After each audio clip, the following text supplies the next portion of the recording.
Kolkata international film festival, যেটা কিনা সবার কাছেই খুব পরিচিত, আর নন্দনে কিন্তু এইটা 7 দিন ধরেই হয়।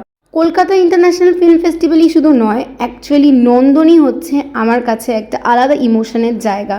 শুধু আমার কাছেই নয়, আশা করি প্রত্যেকটা স্টুডেন্ট যারা কিনা গোখেল মেমোরিয়াল গার্লস কলেজে পড়তো বা পড়ে, তাদের কাছে নন্দন একটা আলাদাই ইমোশনের জায়গা। যখন গ্র্যাজুয়েশন করতাম তখন প্রত্যেক টাইমেই কলকাতা ইন্টারন্যাশনাল ফিল্ম ফেস্টিভ্যালে নন্দনে আসতাম। শুধু তাই নয়, ক্লাস নেই নন্দন, মন খারাপ নন্দন, সব কিছুতেই নন্দন যেন একটা আলাদা থেরাপি দিত। তো যাই হোক, এটা হয়তো অন্য কেউ বুঝবে না, যারা একমাত্র গোখেল মেমোরিয়াল বা রবীন্দ্র সদন আশেপাশে কলেজে পড়ো তারাই বুঝবে যে নন্দন কতটা ইমোশন একটা স্টুডেন্ট লাইফ। তো বুঝতেই পারছো, এইবারও কিন্তু ব্যতিক্রম নয়, চলে গিয়েছিলাম হচ্ছে ফিল্ম ফেস্টিভ্যালে। আর দেখলে টেলিফোন বুথটা, ওটা এবার যা ভাইরাল হয়েছে, ওখানে নাকি ফটো তোলার জন্য লাইন দিতে হবে। অত ভাই আমার টাইম নেই লাইন দেওয়ার।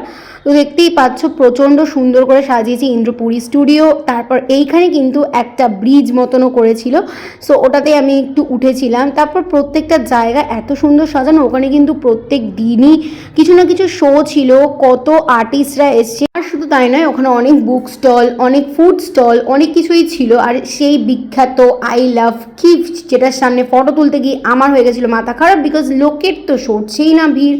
তো যাই হোক, তোমাদের পুরো ব্লগটা কেমন লাগলো জানিও। আমার কিন্তু এখানে আসতে বারবার খুব ভালো লাগে।